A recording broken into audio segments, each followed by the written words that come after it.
Hello everyone and welcome back to From the Depths Adventure Mode episode 2 with me, Zacargo. We're aboard the Thousand Sunny.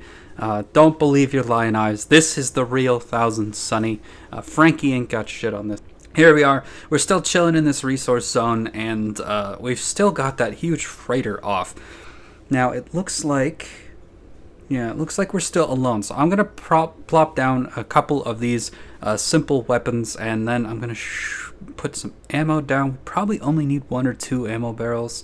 One will probably do us, so I'll just close this off in case we get shot at. And then we're going to need an ammo customizer. Now, you could talk for days about what the best shell is going to be, but I'm just going to go for some wide-angle frag because it's... it has extremely high damage potential, and that might be one too many. Let's see.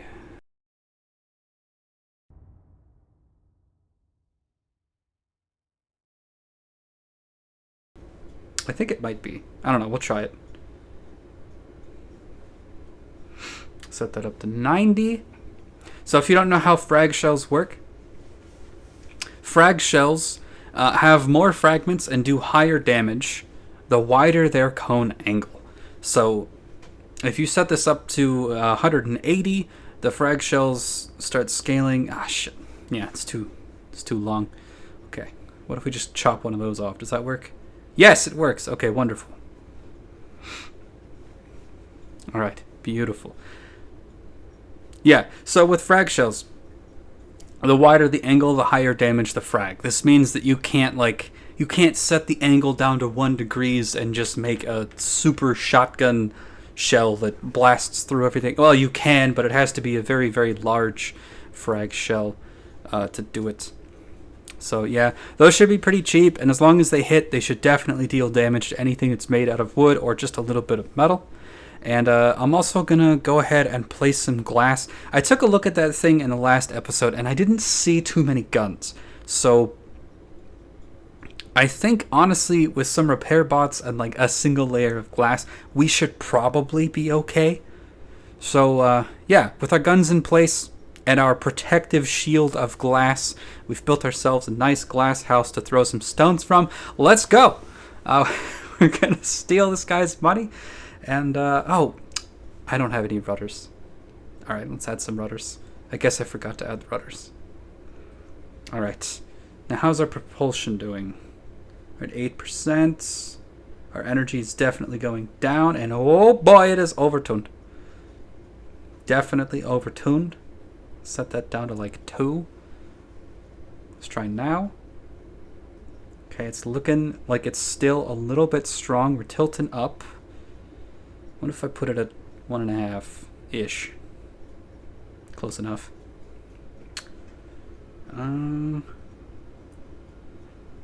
Okay, that looks stable. Yeah. Yeah. Very stable. So let's turn that back up to 2.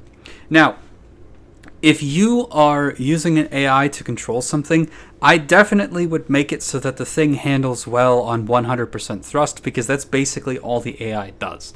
If you're going to manually control something, though, feel free to give yourself some wiggle room. So we can use, if we sit on 100% thrust for like 5 or 6 seconds, we're going to start tilting, we're going to lose our control.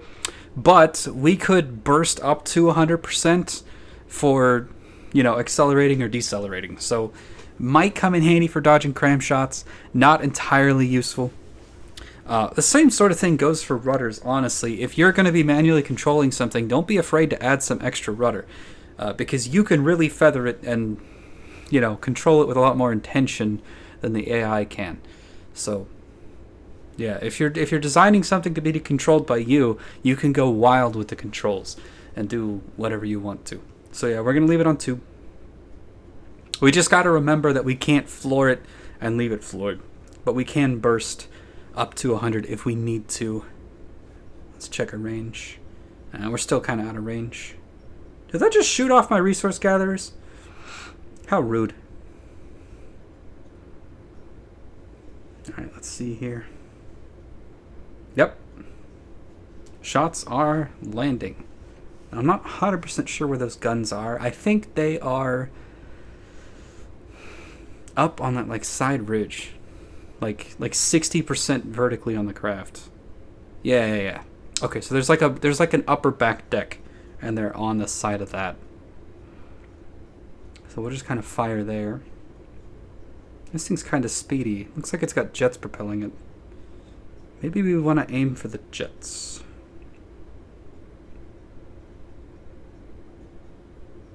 Yeah, this thing is way faster than us.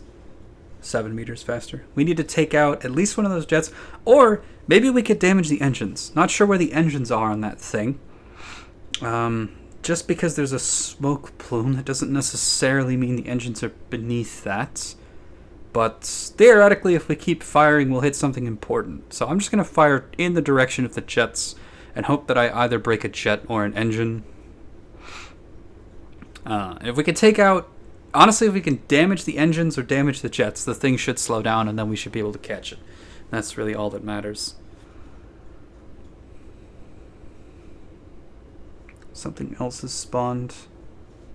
There's a craft pretty far over there. And I don't know what it is, but it's currently out of sight. So... probably don't need to worry about it. Is it going down? She's down! Alright, we should be able to catch her in the water. Not sure if we took out her engines.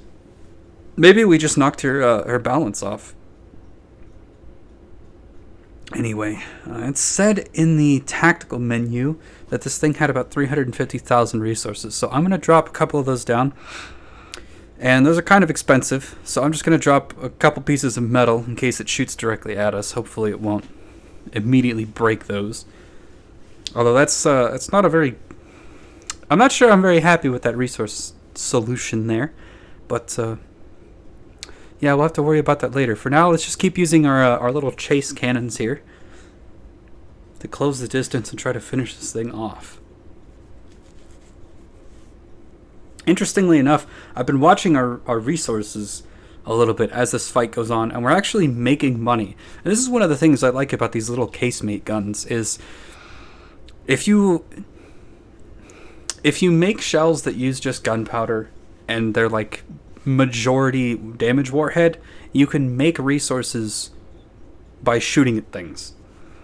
Especially if they're covered in cosmetic blocks, because cosmetic blocks are very easy to destroy.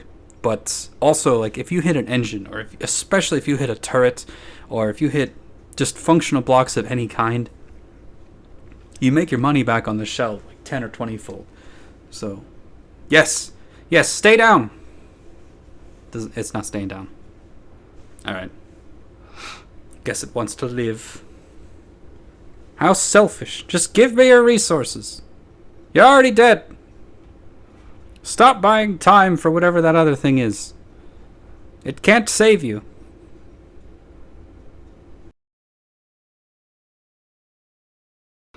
I seem to recall at some point they buffed the crap out of this minigun, so let's test... Oh my word. Okay, the minigun used to take like 30 seconds to break through a metal beam. And that kind of just shredded the entire ship. Okay, that's a little strong, actually. That is my main weapon. Also, it did not drop 300,000 resources. It's got to be said. It dropped substantially less, which is honestly probably for the better, because I didn't like having my entire deck taken up with 2 massive freight containers. So let's just sneak some in here. Some more material storage. Let's go ahead and cover that up too, so it doesn't just get exploded. And then maybe the bottom? Sure. Why not? We'll just convert the floor of our boat into resource storage. A little bit more. Yeah, so it looks like it only dropped maybe 1/10 of what it was carrying. Or a little less, maybe. Not entirely sure. But yeah, it definitely did not drop 350,000, or we'd be rich. Okay. Now what is that over there? Oh, is that I think, I'm not 100% sure, but that might be the Shuriken. It's a tiny little fan boat design with a little cannon on it. So we should be pretty safe from that. Not 100% sure. I don't think these guns will have the range. Let's get some of our mosquitoes going. So let's see here. It's been a while. Is it the sub-vehicle spawner? One of these is... trying to think. One of them is... like manages where sub-vehicles spawn in relative to the main craft. And one of them spawns stuff when an ACB tells it to. And the other one's a docking station. And I don't know how many of what you need, but... let's see if it's this one. No, okay, so that's the one that dictates, like when your craft loads in, where the sub-vehicle loads relative to the mothership. How about this one? I think is the ACB one. Let's go ahead and get one of those building. Can afford 4 of them, and we got to remember that they need some ammo, and they might need we might need some repairs. So we don't want to use all of our resource. Let's just get some of those.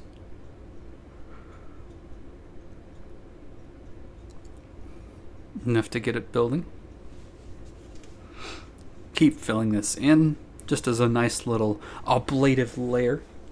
Stop us from dying. And I don't really like those being beams. I'd rather change them like this. I think a lot of the fire that we're going to be taking is probably going to be dead on.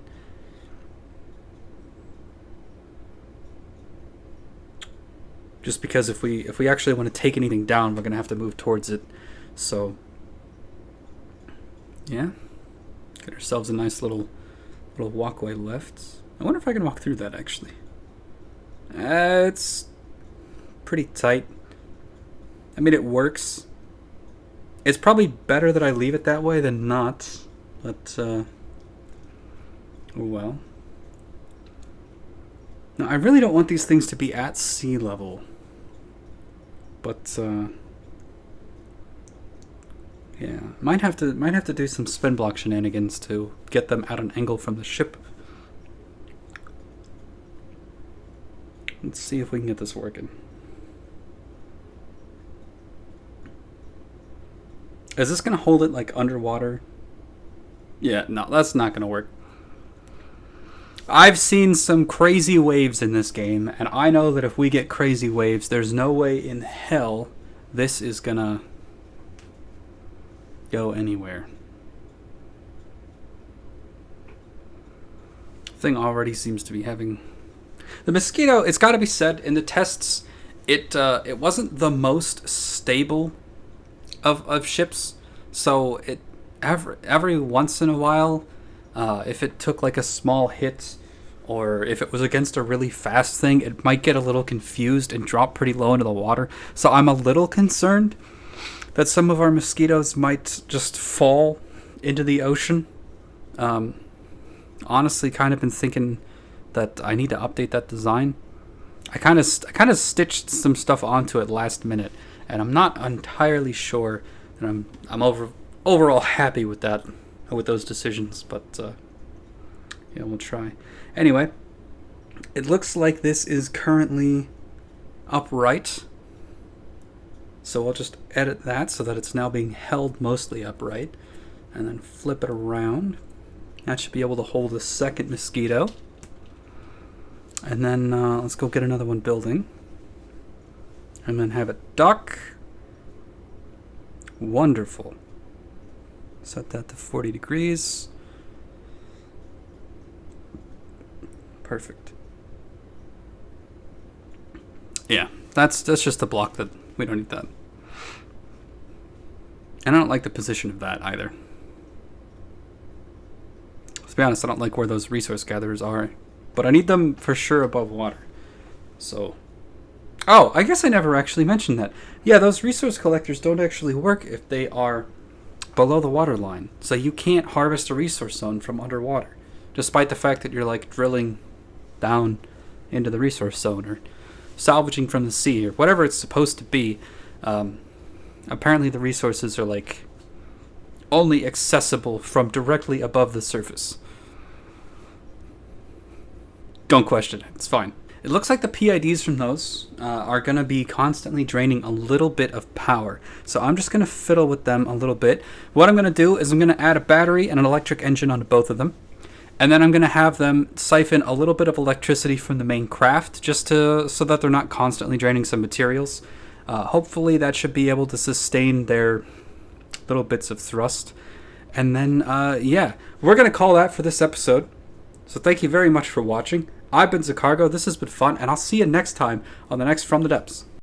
Do the channel a favor, don't forget about the YouTube buttons, and just remember that sharing is the best thing that you could do to help me out. I'm trying to reach 100 subs by the end of the month. So yeah, I'll see you next time.